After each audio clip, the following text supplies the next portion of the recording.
Voilà. J'avais pas franchement prévu de partager ça avec vous, et puis cette semaine, cette pensée, elle s'est imposée sur mon cœur. Et je voudrais peut-être nous encourager, vous encourager les uns les autres. Je ne sais pas ce que vous traversez, ce que vous vivez, certaines situations. Et donc, je me dis que certainement, peut-être les uns et les autres, ce qu'on va voir, même si on le sait, on a besoin de l'entendre. En tout cas, ça va certainement nous fortifier. Je voudrais vous parler de ce que j'appelle un incontournable de la vie chrétienne. Je pense que vous êtes d'accord avec moi. Au fur et à mesure qu'on avance avec Dieu, on se rend compte qu'il y a des incontournables. C'est-à-dire, par exemple, la fidélité. Fidélité, c'est un sujet incontournable de la vie chrétienne. On peut pas passer outre. Mais il y a un autre incontournable sur lequel je voudrais m'arrêter ce matin, c'est la persévérance. Et je voudrais vous parler de persévérance ce matin. Vous avez remarqué comme moi que dans la Bible, il y a tout un tas de domaines où Dieu nous invite à persévérer. Je pense en particulier à ce verset que nous connaissons bien, des Actes des Apôtres, acte 2, verset 42, où concernant les premiers croyants, ils persévéraient dans la communion fraternelle, dans l'enseignement des apôtres, dans la fraction du pain et dans les prières. Voilà, la persévérance, c'était la marque de fabrique des premiers chrétiens. Et je crois que ça doit être notre marque de fabrique aussi. Alors, c'est pas toujours simple, c'est vrai. Il est dit aussi de persévérer dans l'amour fraternel. C'est pas toujours évident, mais la Bible nous y invite. Mais je voudrais m'arrêter ce soir sur un autre domaine où la Bible nous invite à persévérer, et vous allez voir que ça s'applique à tout un tas de choses. Ce domaine, c'est l'apôtre Paul qui en parle quand il écrit aux Romains. Alors, je vais vous lire 3 versets en introduction. Romains, chapitre 2, à partir du verset 6, épître aux Romains, chapitre 2, verset 6, il est dit ceci: il est question du juste jugement de Dieu qui rendra à chacun selon ses œuvres, écoutez bien, réservant la vie éternelle à ceux qui par la persévérance à bien faire cherchent l'honneur, la gloire et l'immortalité, mais l'irritation et la colère à ceux qui par esprit de dispute sont rebelles à la vérité et obéissent à l'injustice.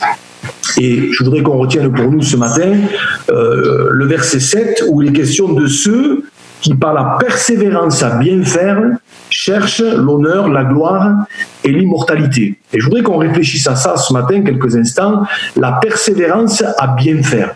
Voilà. Essayer de bien faire, c'est une chose, mais persévérer à bien faire, ça n'est une autre. Surtout quand parfois on a l'impression que les résultats ne sont pas toujours au rendez-vous, du moins parfois en temps et en heure. On a ce sentiment parfois de persévérer, d'essayer de bien faire, et puis les résultats ne sont pas toujours, du moins à première vue, ceux qu'on escompte. C'est pas évident, surtout quand parfois on voit aussi des gens qui à côté font les choses un petit peu négligemment et ont plus ou moins ou sensiblement les mêmes résultats que nous. Vous voyez, persévérer à bien faire, c'est pas évident. Et en réfléchissant un petit peu à ce texte qu'on vient de lire, ceux qui par la persévérance à bien faire, dont il est question ici, ça m'a fait penser à des tas d'exemples dans la parole de Dieu, où on voit des gens, et je vais en citer quelques-uns, qui, dans un domaine ou dans un autre, ont manifesté une persévérance à bien faire remarquable. Et je crois que si Dieu nous a laissé leur exemple dans la parole, c'est pour que ça puisse nous encourager. Et ce matin, je voudrais vraiment que les uns et les autres, ça puisse nous encourager parce que, je ne sais pas, peut-être dans un domaine ou dans un autre, on est sur le point de tout envoyer promener, comme on dit. Peut-être on est sur le point de baisser les bras dans un problème ou dans un autre. Peut-être on est sur le point de prendre une décision, vous voyez, parce qu'on dit j'en ai assez, ça suffit, je suis fatigué, vous voyez. Et alors si c'est tel le cas ce matin, ce message il est pour toi. Ce message il est pour vous, pour que ça puisse vous encourager à continuer de persévérer à bien faire.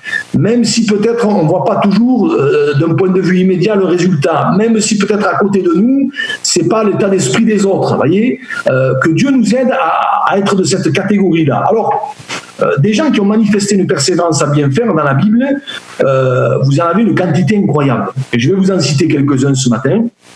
Et peut-être, au travers de l'un ou de l'autre, on va se dire, tiens, ça me correspond. Alors, si tel est le cas, que ça puisse nous encourager. Le premier auquel j'ai pensé, tout au début de la Bible, un homme qui a manifesté une persévérance à bien faire, c'est Noé. On ne parle pas souvent de Noé, le fameux constructeur de l'arche. Mais cet homme, quand on y réfléchit, il a manifesté une persévérance à bien faire incroyable. Incroyable. Nous, on lit l'histoire qui se résume en 2-3 chapitres, là, au début de la Genèse. Vous vous rappelez que Noé, il a quand même vécu dans une société compliquée. Vous vous rappelez ce que la Bible dit. Elle nous dit que la méchanceté était là, elle nous dit que la terre était pleine de violence, elle était corrompue, et les pensées des cœurs des gens se portaient chaque jour uniquement vers le mal. Et puis vous vous rappelez que Dieu va demander à Noé de construire cette arche, et la construction a pris environ une centaine d'années. Et nous, on lit ça, on a l'impression que ça a été facile. Mais cet homme, quand on y réfléchit, il a manifesté une persévérance à bien faire extraordinaire. La Bible dit, vous lirez ce verset après, ou à tête opposée, c'est Genèse chapitre 6, verset 22, que Noé fit tout ce que l'Éternel lui avait ordonné. Il a tout fait, vous voyez, il a tout fait bien, et jusqu'au bout, il a persévéré dans le fait de bien faire ce que Dieu lui avait demandé jusqu'au bout. Et souvent, ce qu'on oublie concernant Noé, c'est que dans la génération dans laquelle il a évolué, il a dû expliquer ce qu'il était en train de faire.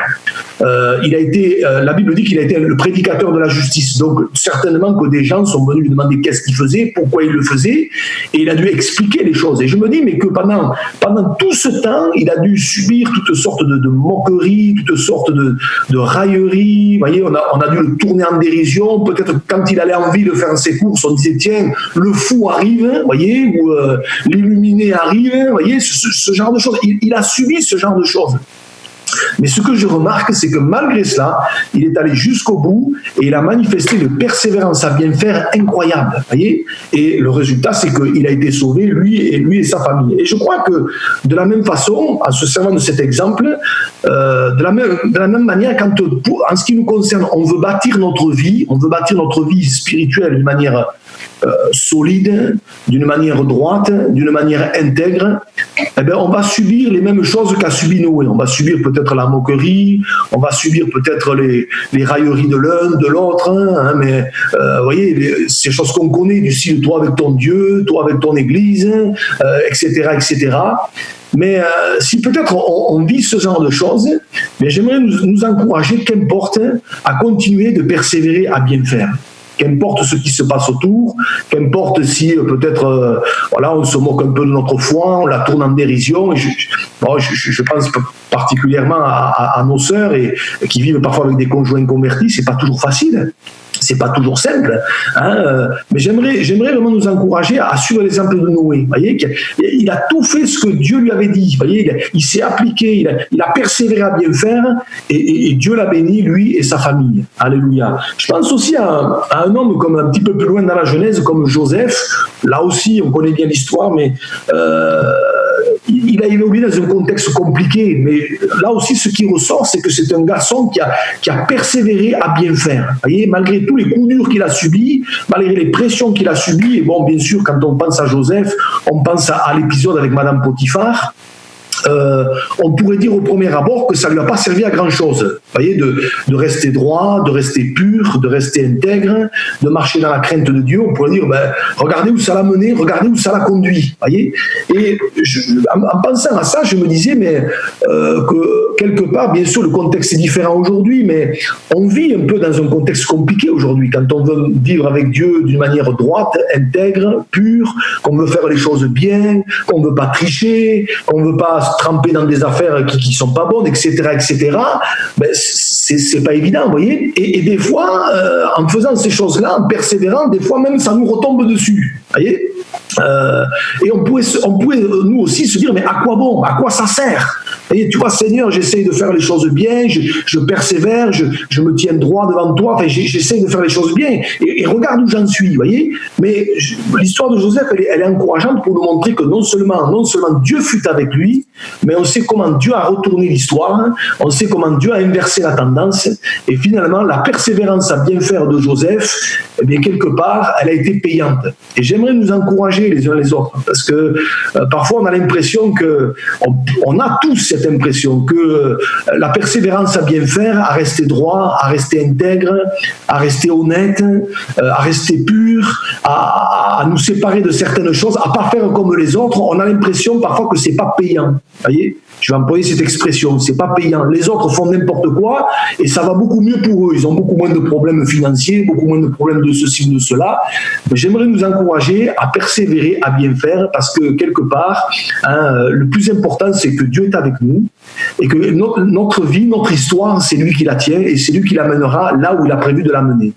Et j'aimerais peut-être t'encourager, mon frère, ma soeur, si peut-être dans un domaine où tu as peut-être cette pensée de dire j'en ai assez, mais je t'encourage à persévérer, à bien faire. Et Dieu te bénira. Alléluia. Je pense aussi à David. Dans une autre situation, quand il a vécu la persécution de Saül, la pression de Saül, qui cherchait à le tuer, ça n'a pas dû être simple. Nous, on connaît ces histoires, mais je ne sais pas si on se met un petit peu à la place de ceux qui ont vécu ça, et notamment de David. Ça n'a pas dû être simple. Et vous vous rappelez que par 2 fois, il a eu l'occasion de régler son compte à Saül, pardon. Il a eu 2 fois l'occasion, et c'est vrai que, franchement, c'était tentant. Voyez, d'ailleurs, vous vous rappelez que même il y a une fois, ces hommes vont lui dire, regarde, l'Éternel livre ton ennemi entre tes mains. Voyez, donc, on fait dire à Dieu ce qu'il n'a pas dit. Voyez, et David va dire, non, il va persévérer à bien faire. Il va pas mettre la main sur Saül. Voyez, et on sait que Dieu l'a béni. Voyez, et quelque part, David, il a mis en pratique ce que dira l'apôtre Paul. Je vous le lis, c'est Romains 12, verset 19. Il va dire ceci, ne vous vengez point vous-même, bien-aimés, mais laissez agir la colère, car il est écrit, à moi la vengeance, à moi la rétribution, dit le Seigneur. Mais si ton ennemi a faim, donne-lui à manger, s'il a soif, donne-lui à boire, car en agissant ainsi, ce sont des charbons ardents que tu amasses sur sa tête. Ne te laisse pas vaincre par le mal, mais surmonte le mal par le bien. Et puis, si même on va un petit peu plus loin, David, il a eu l'attitude de Jésus dans cette situation. Je vous lis ce verset, c'est 1 Pierre chapitre 2, verset 23, où concernant Jésus, il est dit « Lui qui injuriait ne rendait point d'injures, maltraitait ne faisait point de menaces, mais s'en remettait à celui qui juge justement. » Voyez ? Donc, David, dans cette situation où vraiment Saül lui faisait un mal pas possible, lui mettait une pression pas possible, il a persévéré à faire le bien. Voyez ?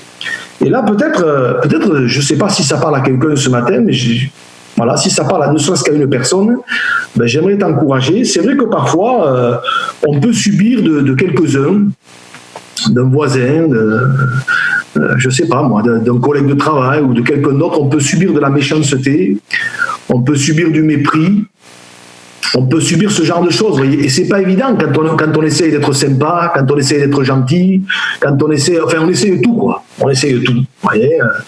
Et à un moment donné, la pensée voyez, je le dis comme ça, de régler le compte à la personne, hein, entre guillemets, bien sûr, elle est forte. Mais j'aimerais peut-être nous encourager à persévérer, à bien faire, comme David. Vous avez vu ce qu'on a lu tout à l'heure, Paul qui dit, Dieu dit, à moi la vengeance, à moi la rétribution. Ce genre de choses, c'est à Dieu à s'en occuper. Voilà. Mais nous, notre rôle, c'est de continuer de persévérer à bien faire, même si c'est pas simple, même si c'est pas évident. Vous voyez, même si, parce qu'on est humain, la tentation de vouloir régler les choses à notre sauce, elle est forte. Mais on sait que quelque part, le problème de Saül, c'est Dieu qui s'en occupait. Voyez, et heureusement que David est resté dans sa position de persévérer à bien faire et qu'il va dire non, moi je porterai pas la main sur lui, c'est pas moi qui m'en occuperai, parce que c'est Dieu qui s'en occupait. Et moi je veux croire que si on vit ce genre de choses, ce genre de persécution entre guillemets, hein, quelque part Dieu nous invite à persévérer à bien faire. De toute façon, c'est lui qui va gérer la suite, c'est lui qui va gérer le problème. Et à ce titre-là, David est un exemple pour nous. Et puis j'ai pensé aussi à un exemple que j'aime beaucoup, et je voudrais peut-être le lire, c'est Anne, la maman de Samuel. Alors j'aime beaucoup l'exemple de cette femme, et je voudrais peut-être lire quelques versets avec vous. C'est dans 1 Samuel, chapitre 1er, et du verset 4 au verset 7. Hein. Cette femme, elle est un modèle de persévérance à bien faire. Alors qu'il y avait tout pour qu'elle fasse le contraire. Alors juste peut-être pour nous rafraîchir la mémoire, à quelques versets, il est dit ceci: le jour où Elkana offrait son sacrifice, il donnait des portions à Pénina sa femme et à tous ses fils et à toutes les filles qu'il avait d'elle. Mais il donnait à Anne une portion double car il aimait Anne que l'Éternel avait rendue stérile. Sa rivale, donc Pénina, lui prodiguait des mortifications pour la porter à s'irriter de ce que l'Éternel l'avait rendue stérile. Et toutes les années, il en était ainsi. Chaque fois qu'Anne montait à la maison de l'Éternel, Pénina la mortifiait de la même manière, alors elle pleurait et ne mangeait point. Alors, je m'arrête juste là, mais cette femme, quand on y réfléchit, elle avait tout contre elle. Tout contre elle. Et je me dis, il y a des moments où on peut passer par certaines situations ou certaines périodes dans notre vie où on a l'impression que tout est contre nous. Tout. Au boulot, ça, le patron, dans la famille, c'est compliqué, le voisin, vous voyez, au niveau financier, le banquier, enfin tout. Ben elle, c'était ça.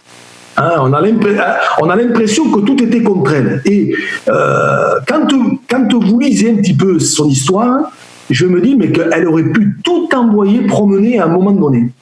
Parce qu'il y a quand même des choses dans son histoire qui sont invraisemblables. Hein. Premièrement, il y avait l'incompréhension de sa situation.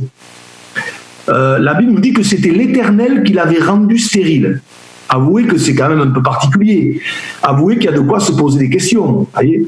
Et je me dis que parfois, on peut traverser des périodes dans notre vie où franchement, on peut se poser des questions. On se dit, mais Seigneur, où tu es ? Voyez, je ne comprends pas. Voyez. Et là, quand on lit ça, au premier abord, l'Éternel l'avait rendu stérile, ça semble incompréhensible. Et on vit parfois ce genre de choses. Deuxième chose qui ressort de l'histoire de Anne, c'est le temps qui a passé sans que rien ne change. Je ne sais pas si vous avez fait attention, on l'a lu, 1 Samuel chapitre 1er verset 7, il nous est dit « Et toutes les années, il en était ainsi. » Toutes les années. Donc cette histoire, cette affaire, ça a duré un moment. Voyez, et malgré le fait que le temps a passé, cette femme, elle a persévéré à bien faire. Voyez, je crois que là aussi, on peut facilement s'identifier à Anne, que de fois où le temps passe sans que, franchement, les situations changent, les situations bougent. Et c'est vrai que quand tel est le cas, quand ça fait un moment qu'on prie pour quelque chose et qu'on n'a pas vu, du moins on n'a pas vu ce qu'on espérait ou ce qu'on attend, il y a de quoi baisser les bras, se décourager, dire j'ai perdu mon temps, etc. etc. Voyez, ça aurait pu être le cas pour Anne.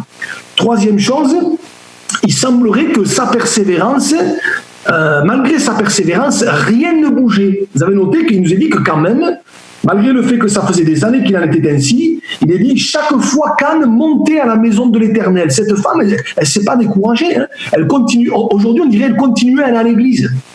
Elle aurait pu arrêter. Elle aurait pu dire ça ne sert à rien. Elle aurait pu dire je perds mon temps. Mais chaque année, elle montait à la maison de l'Éternel. Elle a fait preuve d'une persévérance dingue, cette femme, vous voyez. Et puis, je remarque aussi que elle n'a pas reçu beaucoup de compassion. Bon, on sent bien que son mari, il est un peu perdu dans l'histoire, hein, il ne sait pas trop quoi faire, mais vous vous rappelez, on ne l'a pas lu le verset, mais quand elle se retrouve dans le temple et qu'elle prie, on ne peut pas dire qu'elle a trouvé de la compassion auprès du sacrificateur Élie, hein, que quand il va lui dire « fais passer ton vin », franchement, au niveau compassion, il n'était pas top, quoi. Voyez, mais malgré tout ça, cette femme a manifesté une persévérance à bien faire extraordinaire. Et ce que j'aime dans l'histoire, c'est que on ne trouve aucune trace de révolte, ni contre Pénina, ni contre son mari, ni contre Élie le sacrificateur, et même pas, et j'allais dire, ni contre Dieu. Ni contre Dieu. Voyez, elle a persévéré à bien faire, et c'est comme ça qu'a fini par arriver Samuel. Voyez, et je me dis que si peut-être il ne s'était pas passé tout ce qui s'était passé, Samuel ne serait jamais venu. Voyez, et je me dis, mais heureusement que cette femme, elle a persévéré à bien faire. Quand on voit la finalité, quand on voit l'homme de Dieu qu'a été Samuel, voyez, d'autant plus que non seulement elle a eu Samuel, mais vous connaissez l'histoire, elle a eu d'autres enfants derrière. Voyez, donc, vous avez ici l'accomplissement de ce que l'apôtre Paul dira des siècles plus tard, que Dieu est capable de faire infiniment au-delà de ce que nous demandons ou pensons. Et c'est pour ça, mon frère, ma soeur, que j'aimerais, malgré tout ce qui peut être contre nous, j'aimerais nous encourager vraiment à persévérer, à bien faire, à l'image de Anne, parce que Dieu peut faire infiniment au-delà de ce que nous demandons ou pensons. Et peut-être que à l'heure d'aujourd'hui, à l'instant T, là, on se dit, ouais, mais ça fait un moment que ça dure, ça fait un moment que j'attends, ça fait un moment que je prie, etc., etc.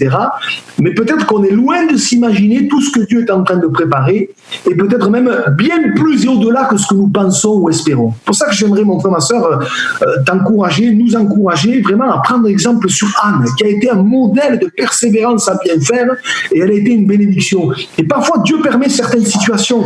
Tout à l'heure, je vous disais que quand il est dit que c'était l'Éternel qui l'avait rendu stérile, ça semble incompréhensible. Et je crois que parfois Dieu permet des moments de stérilité, des moments où il semble que rien ne pousse, rien ne bouge, rien ne sort, voyez. Mais Dieu permet ces choses-là parce que justement, quelque part, il veut nous amener plus loin, et lui, il connaît la finalité de l'histoire, voyez. Et quand je considère toute cette histoire, je me dis, mais vous vous rendez compte, il n'y aurait pas eu tout ça, il n'y aurait pas eu de Samuel. Et quand on voit l'impact que cet homme il a eu auprès du peuple d'Israël, je me dis, mais finalement, Dieu avait raison. Peut-être qu'aujourd'hui, on ne comprend pas tout. Peut-être que tu ne comprends pas ce que tu traverses. Mais je voudrais te dire, et je voudrais me dire aussi à moi, que Dieu a raison. Dieu a toujours raison. Et il sait ce qu'il fait. Et il connaît la finalité. C'est pour ça que quelque part, il nous encourage à persévérer, à bien faire. Malgré tout, même si on ne comprend pas tout. Voyez. J'aurais pu vous parler aussi de ces deux bâtisseurs qui ont bâti leur maison. Un, la maison sur le roc, l'autre, la maison sur le sable. Je me dis que celui qui a bien bâti sa maison, qu'il a bâti sur le fondement, il a dû se poser des questions, vous voyez, en voyant l'autre qui construisait beaucoup plus légèrement, ça allait beaucoup plus vite, quoi, voyez. Il a dû s'en poser des questions. Et je crois que de la même façon, quand on veut bâtir sa vie comme il faut, sa vie avec Dieu, sa vie spirituelle, ça marche avec Dieu quand on veut la bâtir comme il faut, alors il faut de la persévérance à bien faire. Voilà. Si tu veux bâtir ta vie spirituelle comme il faut, ça va demander de la persévérance à bien faire. Voilà. Bien sûr, on verra peut-être à côté des gens qui font plus légèrement, qui font d'une manière plus light, mais qu'importe. Hein. On sait ce qui s'est passé quand la tempête est venue, on a vu ce que ça a donné. Voyez. Et moi, j'aimerais nous encourager les uns les autres. Mon frère, ma soeur, continue, persévère à bien faire. Même si peut-être, des fois, on se dit, mais est-ce que ça sert à grand chose? J'aimerais t'encourager. Je voudrais terminer, parce que je ne veux pas être trop long, par un dernier verset que j'aimerais laisser sur votre cœur et qui nous donne une raison de pourquoi il faut persévérer à bien faire. Ce verset, vous l'avez dans l'Épître aux Hébreux, au chapitre 6 et au verset 10. Ça sera peut-être ma conclusion ce matin. Hébreux, chapitre 6, verset 10. Je vous l'ai dit ceci. « Car Dieu n'est pas injuste pour oublier votre travail et l'amour que vous avez montré pour son nom, ayant rendu et rendant encore des services au sein. » Et notez bien, surtout la première partie du verset, « Dieu n'est pas injuste pour oublier votre travail et l'amour que vous avez montré pour son nom. » Et vous avez là une raison de pourquoi il faut persévérer à bien faire. Parce que c'est vrai, parfois on peut faire des choses, on peut prendre des positions pour Dieu, on peut décider de dire, ben, Seigneur, moi je marcherai dans la crainte de ton nom, moi Seigneur, je resterai droit, je resterai pur, je resterai dans la vérité, je resterai dans la droiture, je resterai dans l'intégrité. Et des fois on se dit, mais ça, personne ne le voit, personne ne le sait, ça passe inaperçu, mais j'aimerais te dire, mon frère, ma soeur, que Dieu le voit. Et finalement, c'est ça le plus important. Et peut-être ce matin, Dieu veut te dire ceci, Dieu veut nous dire en tout cas ceci, et à moi aussi, qu'il n'est pas injuste pour oublier, il voit. Il voit. Il voit tous les efforts que tu fais, il voit toute la persévérance que tu manifestes dans tel et tel domaine, il voit que c'est pas facile, mais il voit que malgré tout tu persévères, et c'est ça le plus important. Il n'est pas injuste pour oublier votre travail et l'amour que vous avez montré pour son nom, hein, et on sait qu'il est le rémunérateur de ceux qui le cherchent. C'est pour ça que je voudrais t'encourager à persévérer. Hein. Des fois, on se dit, ouais, personne ne voit, personne ne sait ce que je vis, ce que je traverse. Pourtant, je fais des efforts, je veux plaire au Seigneur, je veux lui être agréable, je veux bien faire. Et des fois, cette pensée de dire, mais est-ce que ça sert vraiment à grand-chose? Elle nous traverse l'esprit, et le diable est là pour essayer de l'enfoncer bien profondément dans notre esprit et dans notre cœur. Mais ce verset, il est là pour nous encourager. Dieu n'est pas injuste pour oublier votre travail et l'amour que vous avez montré pour son nom. Alléluia. Hein, il y a ce verset que j'aime beaucoup, hein, c'est une parole qui va être adressée un jour à un homme, Élie le sacrificateur. Malheureusement, il n'a pas bien fini, mais Dieu va lui dire cette parole, j'honore celui qui m'honore, car j'honorerai celui qui m'honore. Alléluia. Et c'est pour ça que je nous invite les uns les autres à persévérer, à bien faire, parce que Dieu honore toujours et honorera toujours celui qui veut honorer son nom. Alléluia. Voilà. Je ne sais pas si ce matin, un de ces exemples peut-être parle à ton cœur, mon frère, ma sœur, mais vraiment, c'est la pensée que je voulais laisser sur votre cœur ce matin. Soyons de cette trempe-là, de ces croyants-là, qui restent dans la persévérance à bien faire, coûte que coûte, malgré ce qui se passe, malgré ce que les autres disent, malgré ce que les autres font, malgré ce que les autres pensent, malgré les moqueries, malgré tout. Eh bien, Seigneur, je veux être de cette trempe-là, je veux persévérer à bien faire. Moi, je ne sais pas ce que nous réservent les semaines, les mois et les années à venir. Bon, je sais une chose, c'est que Jésus va bientôt revenir, ça c'est sûr.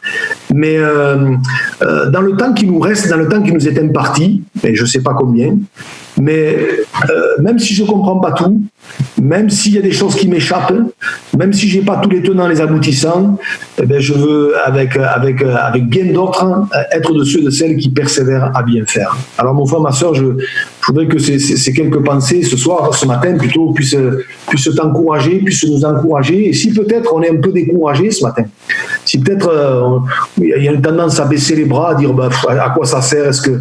Eh bien, peut-être ce matin, le Seigneur veut renouveler ta foi. Le Seigneur veut comme insuffler un souffle nouveau pour t'encourager et pour aller plus loin et pour dire, ben non, je continuerai. Ben non, je persévérerai. Alléluia. Hein? Peut-être cette pensée d'abandonner a traversé l'esprit de Noé plus d'une fois, mais il est allé jusqu'au bout. Mon frère, ma soeur, va jusqu'au bout. Alléluia. Et Dieu va t'aider. Dieu va renouveler tes forces et Dieu va t'encourager. Alléluia. Voilà. Alors, je vais prier encore, et si peut-être quelques-uns encore voulaient lever votre voix, ben faites-le. Hein? On va encore prendre ces quelques instants pour bénir Dieu et pour lui demander son aide et sa grâce. Amen. Seigneur, merci pour ta fidélité. Seigneur, merci parce que tu nous encourages encore à persévérer. Et je te demande ta grâce et ton aide, parce que c'est pas toujours facile, parce que c'est vrai, la tentation du découragement, la tentation de baisser les bras, la tentation de faire comme tout le monde, elle est souvent forte. Mais Seigneur, nous voulons être de ceux de celles qui, à l'image de Anne, à l'image de Noé, de bien d'autres, ont persévéré à bien faire et tu les as bénis. Seigneur, je te prie peut-être pour quelqu'un qui serait dans une phase de découragement, dans une phase peut-être de laisser aller, d'abandon, Seigneur, de baisser les bras, Seigneur, pour que tu le visites, pour que tu renouvelles ses forces, pour que tu le fortifies, pour que tu l'encourages, pour que vraiment tu renouvelles ses forces. Seigneur, tu nous dis dans ta parole que ceux qui se confient en toi renouvellent leurs forces, ils prennent leur vol comme l'aigle. Alors Seigneur, à toi la gloire. Seigneur, merci pour les forces nouvelles que tu communiques. Je te bénis encore aujourd'hui et je te rends grâce dans le nom précieux de Jésus. Amen. Amen.